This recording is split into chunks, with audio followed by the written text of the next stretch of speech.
Breaking news. గంటలు దాటాయి, రోజులు గడిచాయి, వారాలు మారుతున్నాయి, కానీ ఉత్కంఠ వీడడం లేదు. 2.5 ఏళ్ల చిన్నారి ఎక్కడికి వెళ్ళిందో తెలియదు, ఏమైందో తెలియదు, అసలు ఉందో లేదో కూడా తెలియదు. దీంతో ఆ కుటుంబానికి క్షణం ఒక యుగంలా గడుస్తోంది. ఇంతకు జాహ్నవికి ఏమైంది? చిన్నారి జాడ ఇంతవరకు తెలియలేదంటే ఏమై ఉండవచ్చు? కిడ్నాప్ అయిందా, లేక ఊహించనిది ఇంకేమైనా అయిందా అనేది మిస్టరీగా మారింది.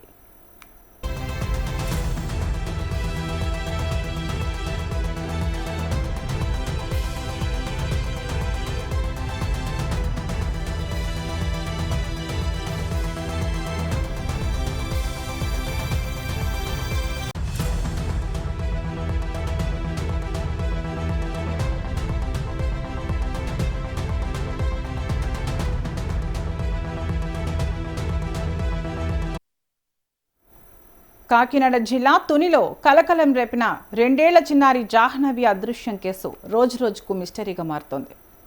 పాప కనిపించకుండా పోయి 7 రోజులు గడిచినా ఇప్పటికీ ఎలాంటి స్పష్టమైన ఆచూకీ లభించకపోవడంతో కుటుంబ సభ్యులు, గ్రామస్తులు తీవ్ర ఆందోళన వ్యక్తం చేస్తున్నారు.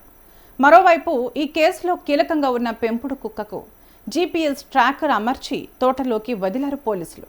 2 గంటల పాటు తోట పరిసర ప్రాంతాల్లో తిరిగిన కుక్క చివరికి మళ్లీ ఇంటికే చేరుకోవడంతో ఆశించిన ఆధారాలు లభించలేదు.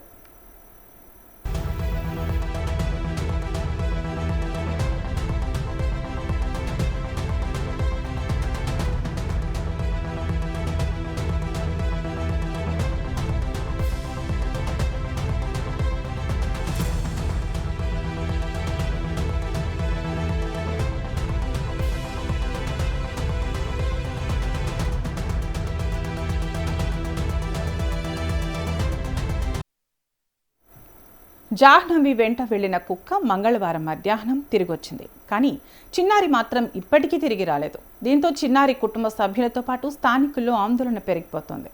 దీంతో నిజంగానే పాప అడవిలో తప్పిపోయిందా, లేదా ఎవరైనా కిడ్నాప్ చేసి ఉంటారా అన్న అనుమానాలు బలపడుతున్నాయి.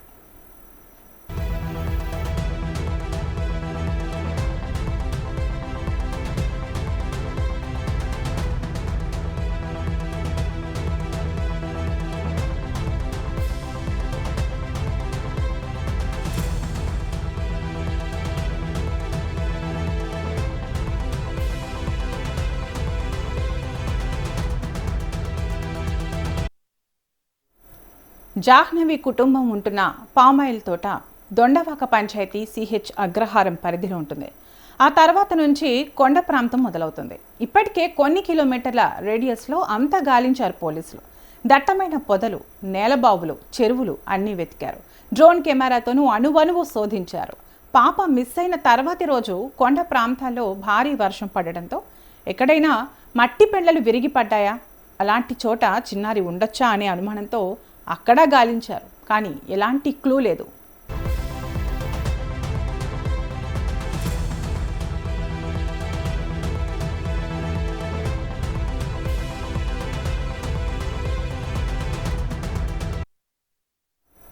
మరోవైపు గ్రామ సమీపంలో ఉన్న చెరువులో NDRF టీం పాప కోసం వెతకడం కుటుంబాన్ని ఆందోళనకు గురిచేసింది. కాగా పాప మిస్సింగ్ విషయంలో తెలంగాణకు చెందిన ఓ జ్యోతిష్యుడు హల్చల్ చేశాడు.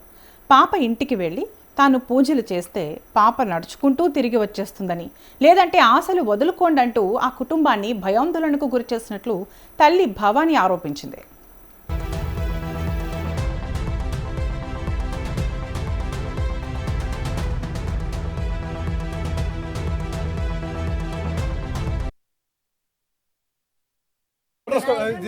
రికార్డ్ చేసి టెలికార్ పంపి నా మాట ఓకే నీ మాట ఓకే చూద్దాం. మరి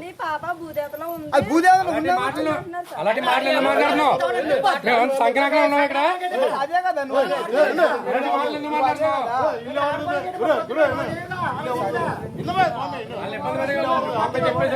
వాళ్ళు వద్దని చెప్పిన వద్దంటున్నా వినకుండా తమ ఇంటి మేడపైకి వెళ్లి పడుకున్నాడని వాపోయింది. తాను పాప తిరిగి రావడానికి ధ్యానం చేస్తానని వెళ్లాడని తెలిపింది. ఆ సమయంలో ఇంటిలో తన భర్త లేకపోవడంతో చాలా భయపడ్డామని తెలిపింది. గట్టిగా మాట్లాడితే తనకు సీఎం తెలుసని చెప్తున్నాడంది. స్థానికులు అతనితో గొడవకు దిగగా ఎదురు గొడవ పడ్డాడు ఆ జ్యోతిష్యుడు. తాను చెప్పింది జరుగుతుందని మీకు తెలుసా, నాకు తెలుసా అంటూ తల బిరుసుగా సమాధానం చెప్పడంతో పోలీసులకు సమాచారం ఇచ్చారు. లేదు ఇలా ఈ దారం మాట రికార్డ్ చేసి డబ్బులు పెట్టు. ఎంత భోజనం వెళ్ళిపో. నీకే ఇస్తా పడు, తీసుకోపో ఇస్తాపో నీకే ఇస్తా తీసుకో. నేను రికార్డ్ చేసి టెలికార్ పంపి నా మాట ఓకే అయితే నీ మాట ఓకే చూద్దాం. మరి పాప భూదేవతలో ఉంది. అది భూదేవులు అలాంటి మాటలు మాట్లాడుతున్నావు. మేము సంక్రాంతి ఉన్నాం ఇక్కడ. అదే కదా నువ్వు అలాంటి మాటలు ఎందుకు మాట్లాడుతున్నావు? వాళ్ళు ఇబ్బంది పడేవాళ్ళు. అబ్బాయి చెప్పేసావు కానీ వాళ్ళు వద్దని చెప్పినప్పుడు వెళ్ళిపో. ఎందుకు వచ్చిందా వాళ్ళు వద్దని చెప్పినప్పుడు వెళ్ళిపో. ఇక ఈ వీడియో పెడితే మొత్తం బెటాలను వచ్చి పట్టుకోతారు. నేను చూసుకో. నా జ్ఞానంతో నేను వచ్చాను. బయట చేసుకోవాలి జ్ఞానం. వాళ్ళ ఇంట్లో కాదు, వాళ్ళ బాధలో ఉండి ఆవిడ తల్లి చిన్నారు తల్లి. ఆవిడ నా ఇంటికి వద్దు బాబాయ్ దండం పెడుతుంటే నేను చెప్పేస్తాను భూదేవి గీదేవి మర్యాద నైట్ అంతా ఎక్కడ ఉన్నాడమ్మా? నైట్ అంతా మీరు అడిగారా? ఎందుకు మాకు రండి వాటి మీద వద్దు, మాకు మా పాప వచ్చేస్తుంది, ఎలా రావాలో ఎలా వస్తుందో మాకు తెలుసు, ఎంత మంచి చేస్తున్నారంటే లేదు ఇలా ఈ దారంట వచ్చేస్తుంది, లేదంటే ఈ దారంట వచ్చేస్తుంది, లేదంటే డబ్బులు అడిగాడు అడగలేదు, లేదంటే భూదేవతలో ఉండిపోయింది, చచ్చిపోయింది. రాత్రి ఎక్కడ ఉండండి? మీరు రాత్రి రాత్రి వద్దంటే వెళ్ళిపోయాడు సార్. ఇప్పుడు నైట్కి 1 గంట.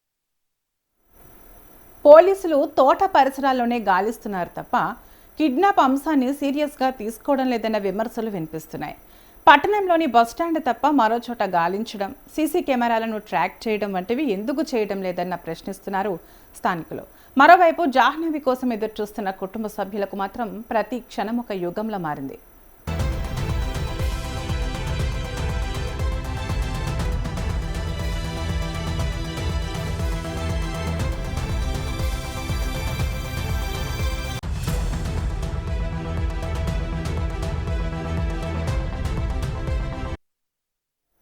కాకినాడ జిల్లా తుని మండలం సిహెచ్ అగ్రహారం గ్రామానికి చెందిన 2 ఏళ్ల చిన్నారి జ్ఞానేశ్వరి ఆచూకీని కనుగొనేందుకు ఇప్పటి వరకు తీసుకున్న చర్యలు, దర్యాప్తు పురోగతిపై స్థాయి నివేదిక సమర్పించాలని పోలీసులను హైకోర్టు ధర్మాసనం ఆదేశించింది. తప్పిపోయిన పిల్లల దర్యాప్తునకు సంబంధించి సుప్రీంకోర్టు ఇచ్చిన స్టాండర్డ్ ఆపరేటింగ్ ప్రొసీజర్ జ్ఞానేశ్వరి కేసులో పాటించారా లేదా అనే వివరాలను తమ ముందుంచాలని స్పష్టం చేసింది. వ్యాజ్యంలో ప్రతివాదులుగా ఉన్న ప్రభుత్వ ప్రధాన కార్యదర్శి, హోంశాఖ ముఖ్య కార్యదర్శి, డీజీపీ, కాకినాడ జిల్లా SP, collector, Tuni police station ఎస్హెచ్ఓకు నోటీసులు జారీ చేసింది. విచారణను వాయిదా వేసింది. ఈ మేరకు ప్రధాన న్యాయమూర్తి justice Lisa Gill, justice N జయసూర్యతో కూడిన ధర్మాసనం మంగళవారం ఉత్తర్వులిచ్చింది.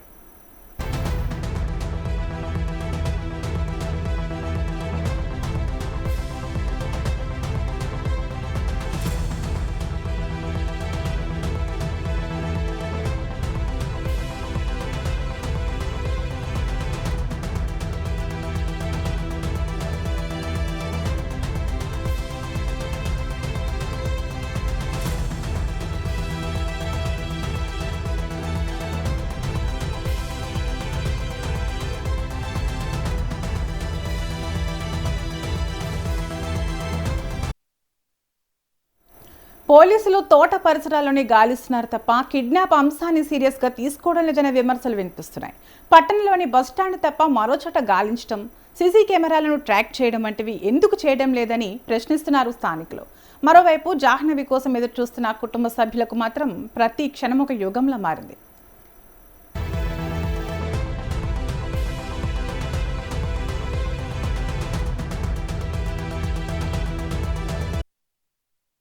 వచ్చేస్తుంది, ఎలా రావాలో ఎలా వస్తుందో మాకు తెలుసు, ఎంత మంచి చేస్తున్నానంటే లేదు ఇలా ఈ దారంట వచ్చేస్తుంది, లేదంటే ఈ దారంట వచ్చేస్తుంది, లేదంటే డబ్బులు అడిగాడు అడగలేదు, లేదంటే భూదేవతలో ఉండిపోయింది, చచ్చిపోయింది. రాత్రి ఎక్కడ ఉండండి? మరి మీరు రాత్రి రాత్రి వద్దంటే వెళ్ళిపోయాడు సార్. ఇప్పుడు నైట్కి 1 గంట నేను దానం చేస్తాను, లేదంటే చెట్టు చచ్చిపోయింది. ఒకటి వేసి బయట పంపాల్సింది కదా, ఎందుకు ఆపేశారు అన్నాడు మేడం. మగువులు ఎవరు ఉన్నారండి? అసలు పిల్లలతో ఉన్నాం, ఎవరెవరో ఏం జరిగితే నైట్ మొత్తం కూర్చొని ఉన్నాం. మరి అలాంటినప్పుడు ఇన్ఫర్మేషన్ ఉన్నప్పుడు బయట ఉన్న పోలీసులకు ఒకసారి చెప్పకూడదా మీరు? ఎస్సీ తోటి కూడా మాట్లాడు. మాట్లాడితే మీరు చెప్పాలి అలాంటి మాట్లాడతాపా ఎవడ బెదిరంతా సీఎం అనే ఎవడ బెదిరంతా సీఎం ఎంతమంది నీకు పిల్లలున్నారా ఇదే నీకు పిల్లలు ఏమన్నారమ్మా? ఏమన్నారు? ఉన్నారా ఇదే మాట నీకు రికార్డ్ చేసి డబ్బులతో ఫోన్ చేసి వెళ్ళిపో. నీకే ఇష్టపడు తీసుకోపో తల్లి, ఇష్టపో ఏమన్నారు? ఎప్పుడు ఉండిపోయినా నీకే ఇష్టపడు. నా మాట ఓకే అయితే నీ మాట ఓకే. వెళ్ళిపోయింది పాప భూదేవతలో ఉంది భూదేవ అలాంటి మాటలు